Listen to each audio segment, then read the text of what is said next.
លើកទី1របស់ខ្ញុំហើយបងប្អូនអរគ្នាធ្លាប់តែស្ងោរមាន់ឆាក្តៅឆាម្ទេសឆាអីតែស្លម្ជូរព្រៃសាច់មាន់នេះផ្ទះខ្ញុំអត់ដែលធ្វើទេបងប្អូនអញ្ចឹងថ្ងៃនេះមកសាកធ្វើបញ្ចេញស្នាដៃឲ្យអ្នកផ្ទះញ៉ាំម្ដងទៅពេលបានធ្វើឆ្អិនភ្លាមហើយបានញ៉ាំក្តៅអញ្ចឹងមានណាបងប្អូនអើយនិយាយពីថាឆ្ងាញ់ជាតិនោះជាតិហើយយើងមានបន្លែផ្សិតហើយពេញប៉ោះម្ទេសអីគ្រប់មុខអញ្ចឹងទៀតកាន់តែឆ្ងាញ់បានញិចម្ទេសហិលណាបងប្អូនអរគ្នាញ៉ាំហត់បែកញើសខ្ចាយហ្មងនិយាយទៅ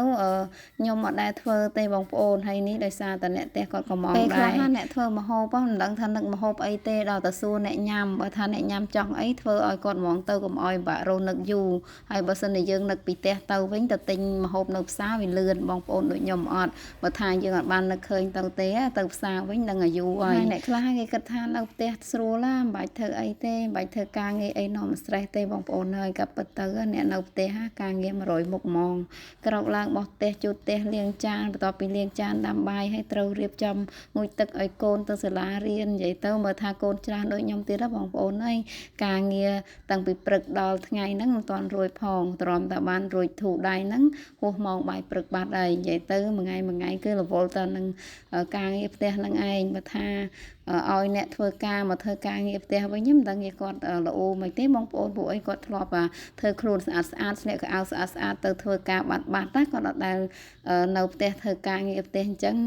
បានគាត់ដឹងថាអូការងារផ្ទះវាពិបាកប៉ុណ្ណាហើយបន្ទាប់ពីខ្ញុំទៅផ្សារមកវិញគឺយើងទិញបានលក់បន្លែយើងសម្រាប់ត្រៀមធ្វើម្ជូរព្រៃមាន់ហ្នឹងឯងបងប្អូននិយាយទៅខ្ញុំដាក់គ្រប់មុខហ្មងហើយត្រប់ស្រួយហ្នឹងខ្ញុំមានស្រាប់បងប្អូនអរគ្នាត្រប់ធម្មជាតិមីងបេះផ្ញើមកពីស្រុកហ៎ហើយយើងទិញតែពេញប៉ោះទិញជាមួយនឹងផ្សិតចំបើងរបស់យើងហ្នឹងហើយខ្ញុំយកអាផ្សិតចំបើងហ្នឹងយកក្តោបបងប្អូនបានស្លម្ជូរព្រៃសាច់មាន់របស់យើងហ្នឹងឆ្ងាញ់ហើយយើងមានបន្ថែមជាមួយនឹងគល់លក្រៃរំដេងលក្រូចខ្ទឹមសខ្ទឹមក្រហមនិយាយទៅមកគ្រឿងឲ្យស្លម្ជូរព្រៃមាន់ហ្នឹងយើងដាក់រំលីងវាឲ្យឡើងឈ្ងុយពេលយើងយកទៅស្លឆ្ងាញ់មែនទែនបងប្អូនអរគ្នាហើយខ្ញុំស្លម្ជូរខ្ញុំចូលចិត្តដាក់ជាមួយនឹងអីគេបងប្អូន7ខ្ចីហើយ7ខ្ចីខែនេះវាអត់មានណោះអញ្ចឹងខ្ញុំមានអាបកកនៅសល់2 3គួរដែរអញ្ចឹងខ្ញុំដាក់លាយអំពិលទុំហ្មងទៅ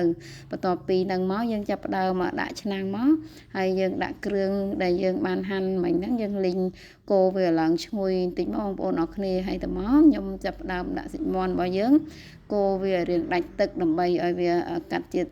ឆ្អាបជាតិព្រៃហ្នឹងណាតមកទៀតខ្ញុំបន្ថែមជាមួយនឹងប្រហុកប្រហែលមួយចុងលព្រាបងប្អូនយើងរំលីងវាចូលទៅមកអញ្ចឹងឲ្យខ្ញុំចាប់ផ្ដើមបន្ថែមជាមួយនឹងគ្រឿងប៊ីចេងស្ករសបន្តិចរ៉ូឌីបន្តិចនិយាយទៅយើងដាក់តាមចំណូលចិត្តរបស់យើងហើយខ្ញុំប្រើជាមួយដុំស៊ុបខ្នុរមួយដុំដែរបងប្អូនអរគ្នាបន្ទាប់ពីខ្ញុំកូររំលីងហើយចំពោះភ្លើងវិញយើងបើកល្មមបានហើយបងប្អូនហើយបន្ទាប់មកយើងដាក់ផ្ងំវាឲ្យឡើងឈ្ងុយបន្តិចមកចាំយើងចាក់ទឹកជាចូលហើយទឹកជារបស់យើងចាក់ល្មមមកសាច់របស់យើងបាននឹងបន្លែអញ្ចឹងហើយយើងកុំឲ្យដាក់ច្រើនពេកឬក៏តិចពេកបងប្អូនអរគ្នាយើងលែងលោកធ្វើមិនមកល្មមមកឆ្ងាញ់ហ្មងណាបន្ទាប់ពីទឹកពុះហើយសាច់មាន់របស់យើងរៀងឆ្អិនហើយខ្ញុំចាប់ផ្ដើមដាក់បន្លែរបស់យើងមានផ្សិតមានត្រប់ចូលទៅមុនគេដោយសារតែពីមុខហ្នឹងក្រឆ្អិននោះបងប្អូនហើយយើងចាប់ផ្ដើមយកជាមួយនឹងអំពិលមកជ្រុំមកយើងយករសជាតិរៀងជូរជ្រះមកបងប្អូនអើយនិយាយពីថាឆ្ងាញ់ជាតិមែនទែនបន្ទាប់ពីរៀងឆ្អិនល្មមហើយខ្ញុំភ្លក់រសជាតិមកល្មមឆ្ងាញ់ហើយបងប្អូនអញ្ចឹងខ្ញុំចាប់ផ្ដើមដាក់ជាមួយនឹងប៉េងប៉ោះហើយម្រះប្រៅហើយនឹងអាម្ទេសផ្លោកធំនឹងចូលទៅតែប៉ុណ្ណឹងគឺឲ្យស្លម្ជូរព្រៃសាច់មាន់របស់យើងឆ្អិនហើយបងប្អូនអើយដូចញ៉ាំក្តៅនិយាយពីថាឆ្ងាញ់មែនទែនបងប្អូនអរគ្នាចាហត់គ្រប់បែកញើសខ្ចាយតែម្ដងហើយខ្ញុំអត់ដែលធ្វើញ៉ាំទេបងប្អូនអរគ្នាតែពេលបានធ្វើញ៉ាំអញ្ចឹងរសជាតិមានអីបងប្អូនឆ្ងាញ់ទៅតានិយាយទៅស្តៀងស្លម្ជូរគ្រឿងគ្រាន់តែថាយើងអត់បានបុកគ្រឿងអញ្ចឹងណាយើងយកគ្រឿងទៅរំលីងហើយវីដេអូរបស់ខ្ញុំមានតែប៉ុណ្្នឹងឯងអរគុណច្រើនបងប្អូនបាយ